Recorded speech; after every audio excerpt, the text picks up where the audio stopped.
You are listening to Seniors Junction podcast. We are preventing seniors isolation, one conversation at a time.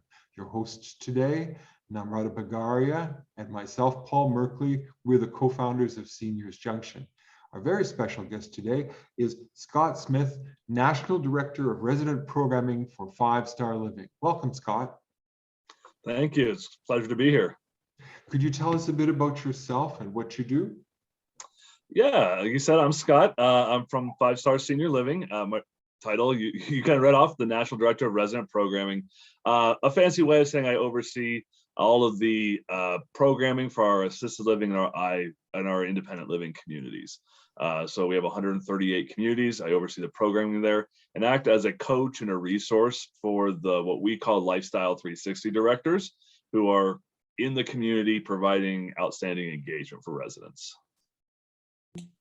And Scott, I had a little conversation before with you. Could you just tell us about your background? Because he has a very diverse background and how he's here.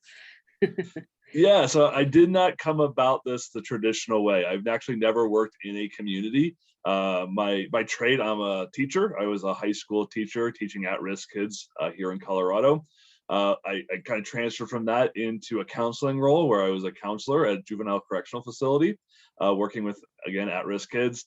And I just was looking for something different. It was a lot of stress and a lot of just burnout, to be honest. And so I was like, what can I do with my training background, my education background? And I came to a company called It's Never Too Late, or IN2L, and was hired on as just a trainer for them, and they make products for senior living.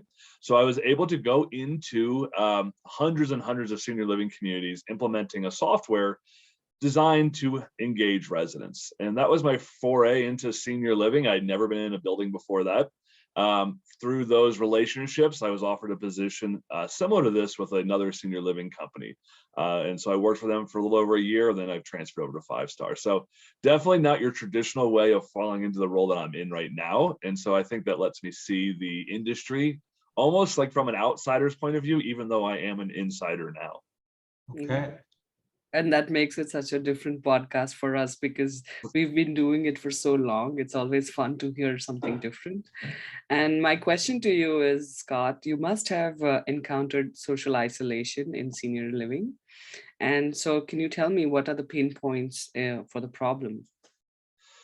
Yeah, so I look at it as there's a couple different reasons and kind of pain points that you get when it comes to social isolation. So the first one is kind of that internal, a resident in a community surrounded by people that they should have a lot of interest and a lot of similar background with, who feel isolated and they feel alone. And so that, to me, is a huge issue that we have to look at. And I kind of pinpoint this as being we really do a good job of engaging the extrovert, but we struggle with the introvert.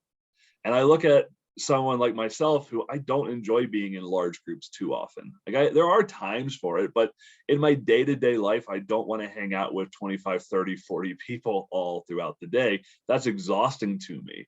I really cherish time with 1, 2, 3 good friends where we can spend time together. And that's how I don't feel isolated. If I were put in a situation where the option was stay in your room or hang out with 40 people, I would choose to stay in my room more often than not. And so I think we create some of that just with the structures that we've created in senior living that just kind of have gone on for so long for so many reasons. And then the second piece that I see is it's the isolation by not getting out of the community. And just this idea of our residents kind of staying in these same 4 walls all the time, and we do 1 outing a week and that's sufficient. And so how do we really create an atmosphere where residents are coming and going, and we have outings all the time, and there's just a bus leaving constantly, going to different events and different things in the community? One of the things I tell my team all the time is a good way to gauge if your programming is working is, did you make your residents' lives bigger or smaller when they moved into your community? And if you make their world smaller, then we're not doing our job. If you're able to expand the opportunity and expand their world through outings and through connections, then that's the value we bring in senior living. And Scott, you mentioned something, sorry, Paul, around the vaccination time, when this whole COVID thing happened. We had a little interesting chat. With this vision which you mentioned, how did COVID and now that Omicron play, and the vaccine mandates, and how is that affecting your isolation? So what we've done and what I really believe is the right thing to do is we are working with older adults, and the key word in there isn't older, the key word is adult. And so they have free will to make choices and to say, do I want to kind of play it safe and stay in my room? Do I want to is it important to me to be around others? And so giving people that opportunity to choose, especially when your team is fully vaccinated. So our team at 5-star, we had a vaccine mandate, so we're fully vaccinated. Let those adults make those choices. And so my goal and our goal is to not get to a point where we're shutting down programming. We modify it to make it safe because safety is still the highest priority, but it can't be an exchange of safety for isolation. And I think it was a mistake, and I wasn't with 5-star when we went through this first, the big boom when it first started. But I know the company I was with before, and most companies really played it super safe and not really looking at the idea of how dangerous isolation was for residents. And so we kind of exchanged one issue for another, which was COVID for isolation. I think both had a very negative impact on our communities. Aside from what you've said already, because you've already partly answered this question, what would you like to add about your vision for tackling the problem of seniors isolation? So when I look at it, I always look outside the industry because I don't think the answers are always inside. And I think that's why kind of being somewhat of an outsider is an advantage. And I look at other areas where you'll see some similar situations, which is you have a large group of people kind of coming together and you're trying to create engagement and connections. And so you look at whether it is a college campus or you look at something like a mega church. I use those two examples. Their primary focus to keep you connected is small groups, is to get you to connect in a small group environment, because we're much more likely to be open about who we are, to share and to connect when there's a smaller or more select group of us. And you can base that on a lot of different things. I'm working on some different pilots where it's, does this work better if you base it by gender? And you see in a church, you'll see like women's groups and men's groups. Does this work better if we do it by location? So we have kind of block parties by neighborhood. So the people that you see every day and you're passing every day in the hall, that we build connections there. Or lastly, is it work best if we do it based on your interests? And so it's more of like an interest small group programming. And so to me, you see that on college campuses where you see this big push your freshman year to join clubs, to join these different things, because they know when you get connected, you're more likely to stay on campus than you are if you just kind of show up to class and go back to your dorm room. And we see it with churches. And I think those outside of the industry kind of ideas, I think they're right. I think they work. And I believe that's the answer, is how do we remove some of that social isolation, because the isolation is coming almost by choice for many residents because they're overwhelmed by the idea of being around so many people, or their world throughout their last 20 years has slowly gotten smaller and smaller as their spouse may have passed away, their friends have passed away, they aren't able to drive to different places, and they've lost that skill, or they're rusty on that skill on how to make new friends. And so our role in the community is to create on-ramps or opportunities for connections with our residents. Thank you. Brilliant, brilliant. I'm just enjoying listening to Scott. It's fresh, it's different, it's nice. It's like music for our ears. Yes. So Scott, it is like Paul smiling because, you said college campus, and that's one of the things when I got him on the team and I said, listen, Paul, you've done this before. You've been a professor for 30 years. And if you were able to do that, you can really do this in this company. Well, and you look at, so Paul, you look at your time, it's one of the most underutilized resources we have in senior living. Yeah. There's a couple. One is, if you have a college campus in your town and you have not built a connection with that campus, I think you're doing a disservice to your community. the opportunities, whether it is to go on campus for different activities that they're doing and speeches and lifelong learning, whether it's having people come and speak to your residents, whether it's opportunities for sports or theater. Like, there are so many connections that can be built with that university. I'm sure a lot of universities would love to let residents go and sit in classes if they could, if they, you know, those types of things can be done, but we have to think outside of the box. Yeah, that's true. And with the present conditions, it has to all be digital for now, at least for the next couple of months, I guess. Sure. So you're right. These were the ideas we had. I mean, and we started the company in the pandemic, so we had to think digital first. And with this intergenerational experiences, we realized the difference in the digital literacy and skill levels. And also loneliness is so much, like, some people are not isolated, but they're lonely. Like you said, they feel alone. And there's so much of loneliness in the youth. It's more than the older ones. So there are lots of, like in Canada where we are, there's lots, like University of Toronto and many other universities have lots of intergenerational friendship projects. Yep. And so definitely, we get everybody on the podcast. And like, our podcast is like a resource. We try to share it. And so for us, every idea that you mentioned, we've had somebody or the other. We've heard as the role of religion or religiosity decline because churches provided communities previously. Right. And now that's gone. And of course, with the virtual church, it's even less now. Yeah. And so for everything that you've said, it's true because we've heard it, we've seen it. I'm a researcher in the domain, I see it. And then the point is the world that we get out after this big change that we are in is going to be a hybrid world. It's not going to be only a physical world. So it's not going to be a fully digital either, because we've seen we all are burning out being on online calls. So it's definitely not.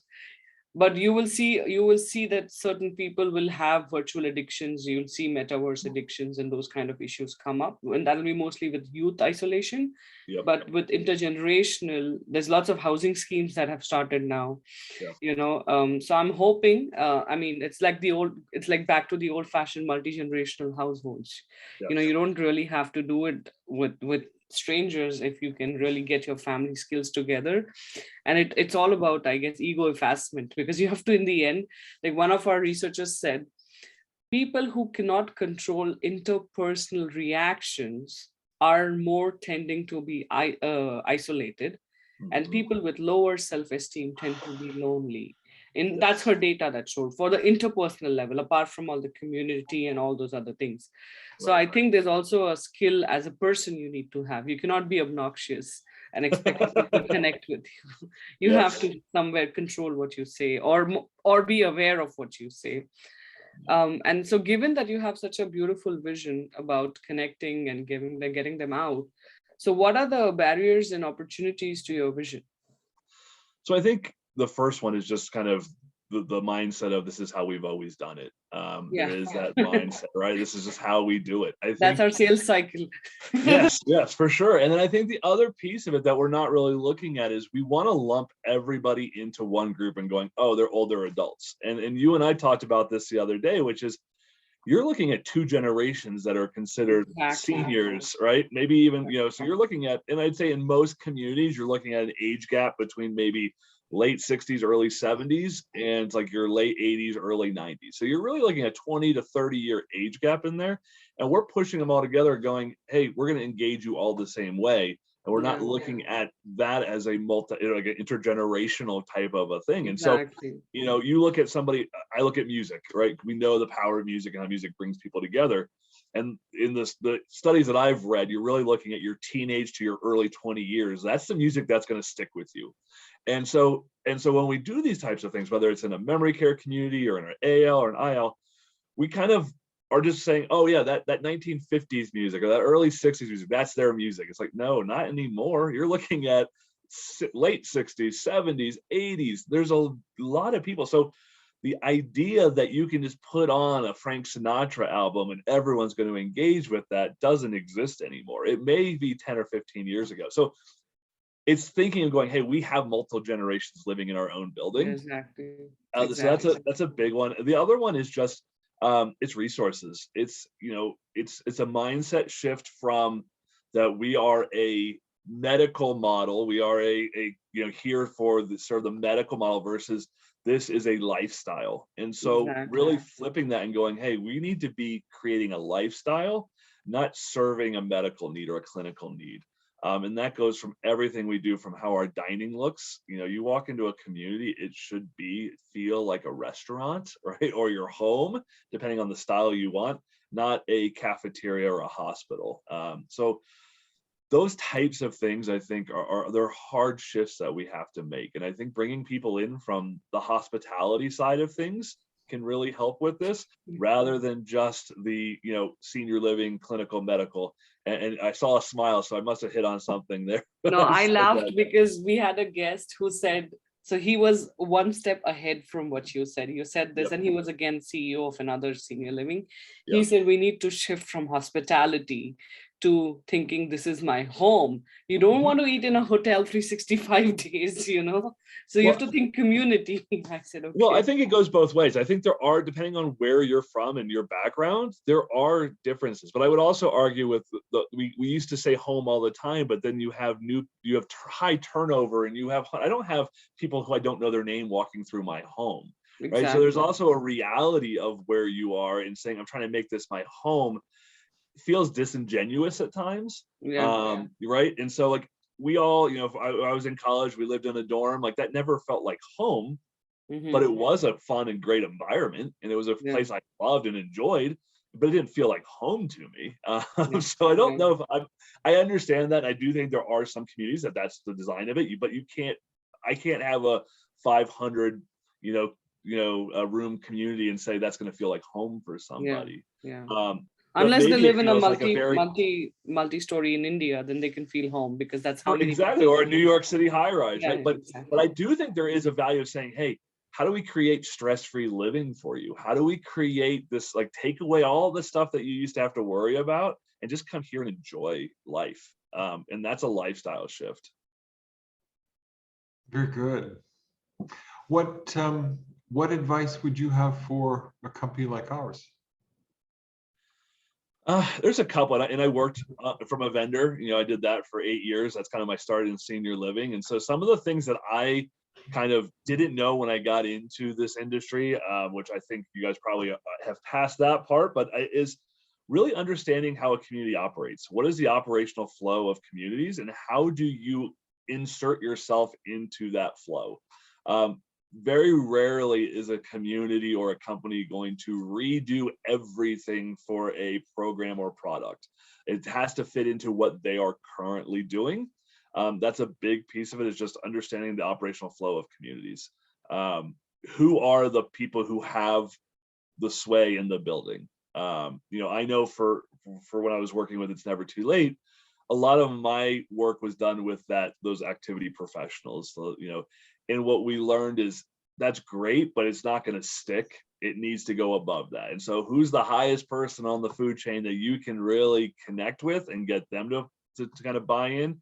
And that'll help more and more. And then secondly, is turnover. Just understanding that the high level of turnover really wreaks havoc when you're trying to do training or onboarding or really create a program that lasts, because there is this constant need to refresh who is in the community. And from a community standpoint, you're one of many, many programs that they're launching. So they don't even think to reach out to you to let you know there's been some turnover or change. And before you know it, your emails are bouncing back, and so it's like, oh, now where do we have to start? And who do I have to gain traction with? And so it feels like from the vendor side, like you're almost constantly in sales mode, because you're selling to the next person who has replaced the last person who you already got to buy in. And then lastly, it's just in the building, who owns it? Like, who's going to own this? Who's the flag bearer? Who's the person that we're going to just lean on, the champion? And again, the higher that person's title is and role is, unfortunately, that's the case, the more likely it is to stick. Are you open for counseling? We can be on your shrink couch. These are exactly 4 problems we have. Exactly 4. it's always been done this way. Oh, this is great, can you do it in person? Oh, you talk to this person, that person left and now she's with the other. I'm saying she because most of the activity directors are she, most of the times, not all of Yep. them. So yeah, we've encountered all of these issues. It's ongoing, you're always selling. Sometimes you don't know if you're being sold, like, like sometimes it comes back to you, say, oh, can we come and promote our company in Right. your sessions? And I'm like, wait, I was the one selling to you. When did the game change? What happened here? Yes. When did the game change?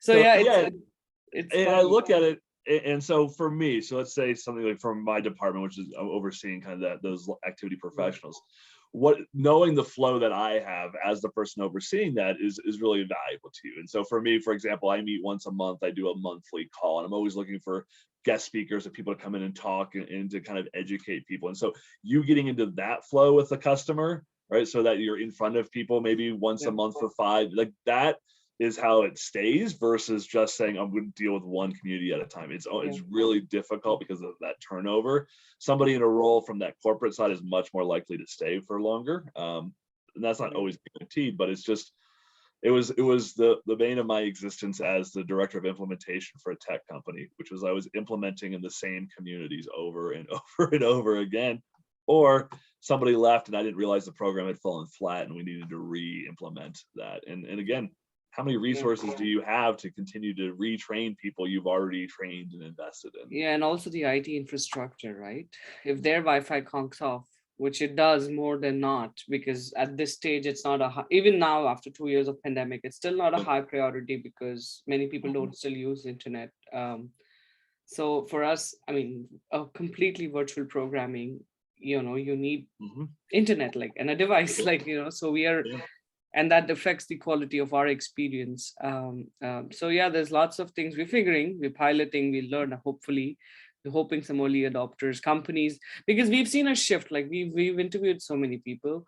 We've seen a shift. There are people who are in their late 90s and they still work on their computers every day. It's an attitude thing. Yep, it is. There are companies which have stopped measuring occupancy rates in their as the only impact factor, but also the engagement levels. And so there is a shift, right? It's almost like it's like an employee engagement, but now you have a resident engagement and a caregiver engagement. So we are seeing that there are, and like you said, right, we said the last time you and I spoke, it's like the 90s, right? So you again go back to the basics. You're not looking at the tail end of the adoption of ICT. Yes, and from a trend perspective, yes, these are the laggards from a general population perspective. But then within that, you're starting from, okay, who are my super fans? Who are my early adopters? How can I gamify this, my onboarding process? Like I'm back to those questions every single day, and then every time, and then, B2C, you can think of it because we have this, you can target aging at home, but the way aging at home happens, the homes are so, I don't know about the US and Canada, are so sparsely distributed. And that's why, firstly, people are lonely and isolated. It's not community living. It's like, so for the marketing cost is prohibitive for the programming cost that we do, like, because beyond a point, you can't charge for arts and crafts or lectures. Like there's only so much margin you can do in that kind of a thing, right? Right. It almost has to be an additional service to a home health company that's already doing it, right? So you partner with home health company and say, hey, we would like to offer this as part of what you're doing. And there's a contract between, because again, going direct to consumer is extremely hard. And many of them don't understand the value it brings. And they don't even realize, because it's been such a slow drift into this, that they don't even realize that's where they are until they get experiences of other things. Well, I'll just have that conversation with someone. She refused to believe she's isolated because she's been like that for so long. That's it. Yeah. You think I'm isolated? She said. I said, you are isolated. That's why I think you're isolated, because you are isolated. But if it's a long journey to get there, you don't really realize it's happened. It's that slow sink, and and it's tough. And so that's where, for in the States, at least, I'm not sure out there, like that's where a lot of these types of things are coming from the family, from the, we would say for senior living who is your consumer. Well, you have several customers, but Exactly. one of them is the adult daughter of Exactly. right. That's who it's been narrowed down to, is that decision maker Yeah. for a lot of people, which is also tough because their interests are much different than the resident who will be living there. Exactly.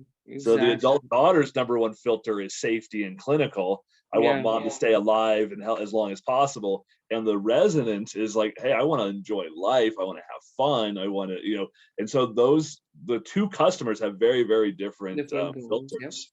Yeah. Yeah. And sometimes if one tells the other, what we've also understood, I don't know, maybe you experience the same. So kid is telling you about that because they're your kids, right? Yes. So and at least in the generation, the boomer generation, there are many people, the younger seniors who never had children. So like almost 30% are childless, Mhm. at least in Canada. I don't know the US number, but that age group, the younger seniors, 65, 60 something, they're single. They're single or like they're widowed or divorced or whatever, Right. or they're couple with no kids. So it's a Yes. peer-to-peer, still the Tupperware marketing kind of a thing. My friend did it. I think it was good. I'm going to do it. Yeah. So it's so many segments and Yeah. sub-segments. You need to be sure whom are you selling to, Mhm. and which of them can become your champion or evangelist, in quotes. I'm saying to the tech evangelist, and then take that further. So we are at the beginning of our journey. So we have decisions to make as things progress, because the benefit of senior living is it's a congregate, but then the age group is so different and the tech skills are so limited that what we can offer is for the younger clients. And then for the older clients, yes, they may have an auditorium, but do you have like a screen where the teachers can, like our instructors, because it's a didactic, it's a dialogue, it's not a monologue, it's not a recorded Right. content, then there's no interaction, right? Mhm. So Yeah, and that's when you look at the issues, and we see it even within our own portfolio. Is there's such a inconsistency in what resources people have, whether it come from the tech side of things, the size of the community, the skill level of the team members there. There's so many different factors in that. yeah. So to create a program that you say this is how we do it everywhere, even within the same portfolio or same company, can be difficult. But when Oh you yeah. start to span across different providers, it becomes very challenging, because there is no real kind of set standard across the industry, right? Exactly. And we're learning that. And Mhm. that's where we started internally questioning, what do we don't negotiate on? Like, what sales can you let go? Because at Yep. some point, if you start this, like I can give you content prepackaged, I can make it Yeah. live. Content is content. Yes. But then as a company, what's your philosophy? And then we had that conversation, I think, before Christmas, Paul, right? And we agreed on, okay, no, we will do live and interactive, which means we're going to say no to a lot of people right now, because Mhm. at an infrastructure level, a lot of senior housing is not ready for us. Yeah. But once the younger seniors start coming in, they have to be ready, because they're going to come with their Netflix, they're going to come with their 1,000 digital lives that they have in different things. They want their Facebooks and their Instagrams. You can't say, oh, the Wi-Fi doesn't work, or whatever. Like, Yeah. Well, So and I think for you, it's interesting because, right, I think we're in this weird time, and it's always been this way. So it's another one of those, hey, we've always done it this way. We are focused on engaging people between like 9 and 5. And those are our hours of engagement, and that's it. And I know, like, my grandmother, who recently passed away, when I would talk to her after my grandfather passed away, we would talk, how are you doing? She's like, I do fine during the day. Like, I'm fine during the day. It's at night that I get lonely. It's at night when I feel like and it's like, because, grandpa would come, my husband would be home in the evening time. So I was used to being alone during the day and kind of watching my shows and doing those types of things, keeping the house up. But at night, like, I feel the loneliness. And so when we take that and we move into senior living, because we've structured it around the traditional workday of 9 to 5, exactly. we're filling up 9 to 5, but we're leaving these evening hours where people do feel isolated, do feel lonely. And so maybe not now, but in the future, when our tech is better, when we really start to visualize this, a program that does allow for whether live or recorded programming off hours will be big. I think the tech is there. I don't think we're ready to implement that quite yet, because we don't have a lot of team members there in the evening time, and those type of things. But it is long term, I think there's a strategy of how do you build engagement happening off hours where you don't have to add resources or you don't have to add manpower to. Yeah. Because there is, and when we saw COVID, I know in our communities, COVID, one of the impacts it had is our programming is back. Right? People are coming, those numbers have come back. It's the evening programming that has kind of stopped. We still offer it, but the numbers have declined. And I think it's because people got so used to a pattern of just, I eat, I go to sleep, I eat, I do these couple of things. And I don't know if it's really healthy for people, but it's definitely a pattern that we've seen. But I do think long-term, as you know, the next generation comes in, we all keep different hours too. We're not early to bed, early to rise. So Some of us Paul's are, hey, I'm up to course, 1, 2 in the morning. Yeah. yeah, we offer his course on Tuesday nights. It's a movie Yeah. course because many people said that I'm a senior doesn't mean I go to bed at 7. I don't. Some people don't. And so for us, right in the beginning, I think this was in not even 2020 October when I first went to the first senior home. Right off the bat, we decided that we will not offer programs in the morning at all, because they already have so much going on, and then you're competing with their existing whatever. We only offer, everything is afternoons and evenings, and some are late evenings. So we call it like matinee, afternoon, and this one program or two we have in the morning because of, we also have to outsource like the instructors, because our instructors, they churn, like that's the thing. So it's like, so we have to keep onboarding people. But yes, and then we've realized weekends is the other gap, right? Evenings and weekends, because we've interviewed so many seniors and they said, do whatever. Sunday is my personal nightmare. Do something on Sunday and I'm fine, and I'll take that service, because till Saturday I can somehow manage myself. Sundays are torture. And when you hear that again and again and again from everybody, then you don't have common sense. You've got to do a programming on Sunday. Mm-hmm. And so we started doing a Sunday morning thing. We tested everything with people in their own homes. We've not done it at a community level, because the institutional sales and implementation, even if it's a simple stuff, it's so complex, because we are interfacing with other teams who are not our employees firstly, and you have to somewhere fit in, like comfortably with them. Yes. But the people who are saying it that are not living in a community, like the same issues are happening in the community. So that Sunday is a tough one. That's sad, especially now, because I think for a lot of people in the States, that's a kind of a day of worship. And so the easy programming was have a church come in and do a service, and that kind of helps a lot. But that's not happening as much, right? We have with COVID and all these different things, we have people that are just not coming into the buildings like that. And so Sundays are still really tough for our residents. I think weekends are another one. And then you have, right, that's when families are coming and going. And if I don't have family close by, I feel it even more as I see other people's family coming in. And I see that. So that loneliness or that isolation exacerbated during the weekend, because everyone else is doing it and I'm not. And there's not a lot of structured programming going on the weekends either. Yeah. And that's what we are trying to solve. So our issue seriously is not having instructors. We have a beautiful roster, and it takes, like, literally, if you have customers, so many content providers will just onboard their journey for us. So for us, it is actually really identifying those early adopters. And the other issue is it's so spread, right? Like it's not like, okay, it's not like one city, I can go to New York City and then see 10 people there. It's like, even if the same chain, they might, because everybody retires in a different destination. So for us, it is that geographical disperse. And luckily my entire career has been digital health. Like I started in 2010, I told you last time. So I understand, and this is literally going back in those models of old telemedicine style. Okay, here's this is your community health worker. This is what they can do. This is your end user. This is what they can do. How do you make them do things, and that's the gap, because the industry is not ready for fully digital yet. They're not, and it's an industry that values relationships. They value, right? It's a long sales process. If you're trying to do that, it's not a quick, yep, let's go. It's a relational type of a thing. Exactly. And so when we saw, and then the adoption rate skyrockets when you are on site in person to really help, because that's what one of the things when I was at the tech side of things, it's never too late.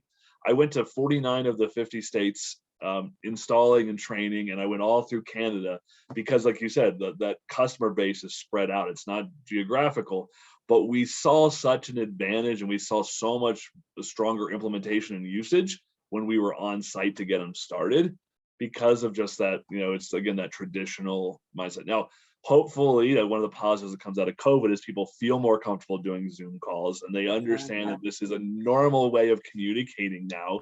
That will make your implementation easier moving forward. I know 3, 4, 5 years ago when I was doing it, the web-based was very, very difficult, and the adoption rate was fairly poor when people did not invest in on-site. But it's a challenge. No, even now for the sales cycle, well, within Canada, that happened when we could physically go to the sites, like you said, because even not just the seniors, even the ones who work in those homes have that. And relationship is not a problem. I continuously engage, so that's okay, and that's common sense. Like for any business person, people invest in people. Nobody invests in your idea. Nobody invests in your product. It's people invest in people, and then you introduce them to whatever ideas or products you have. But what I have seen is the COVID has made it even more difficult because with the travel restrictions, even from one province to the other or one city to the other, especially like, some people have curfew lockdowns, whatever. Right. So if the staff is going in and out, right, we have to make sure whoever goes in is safe, because that's again a liability for me. And right now it's me who is the liability, or Paul, like, it's not many of us. Yeah. We have instructors, we don't ask them to go anywhere. And the other issue then becomes is also your content, because when you do a digital company, we were able to get, or we still have them, the best of the best. Let's say you want authentic, this expert from here, and they are sitting in Maritimes, Canada, they can come, boom. But when you do physical in-person stuff, you are suddenly whatever's available locally has to be there, and local market doesn't always have the most interesting content that seniors might like, So and I think the content being remote is not the issue. It's that startup. It's that getting into the building to really sell them on it, and to really make sure, see their setup, see what they have, see where they can do, help them operationalize. And I think that's where so many providers really struggle is, I love your product, I love this idea, now help me operationalize it and get it into my workflow. And so being in that building, I know for me when I was doing it was helpful, because I could say, okay, in this part of the building over here, here's a program you can do. And over here, like this is the setup, and let me hook this up for you so we know it works. And I'll take pictures so I have references when you call and say it's not working, and all these different things. I think there's and because that's and then it doesn't take much for someone to get frustrated and to say, okay, we're not doing it. It never works, right? It's usually an error. It's human error. It's not the product, it's not the program, but it's like, oh, it's not working again, so we're just not going to do it. And then before long it just falls off of the calendar. It's almost like Paul, as I'm talking this idea, which is that company which had Geek Squad?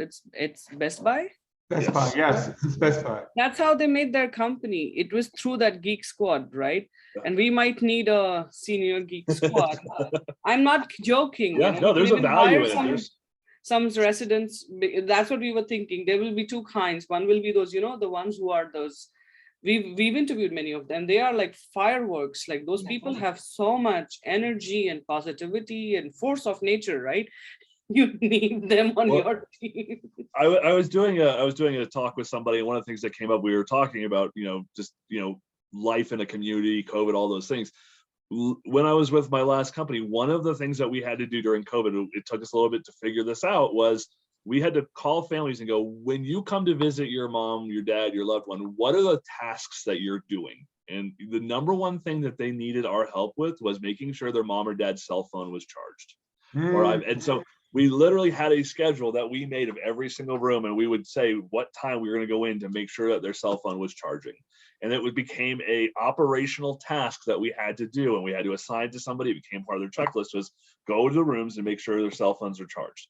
So even something as simple as that becomes a major role in a building, right? And so when family members weren't able to come help us, we had to take on that role. And that's a 30, 40, 50 minute, depending on the size of the building, could be an hour-long job of going into a room, saying hi, making sure their device is plugged in, going to the next room. And so, but it was essential because it provided relief for the family members to know I can that I can text or call or send pictures and things like that. So Yeah, it's interesting. You never think of that until you're in that moment and you're saying, okay, this person doesn't know how to charge their own device, or they struggle to do that.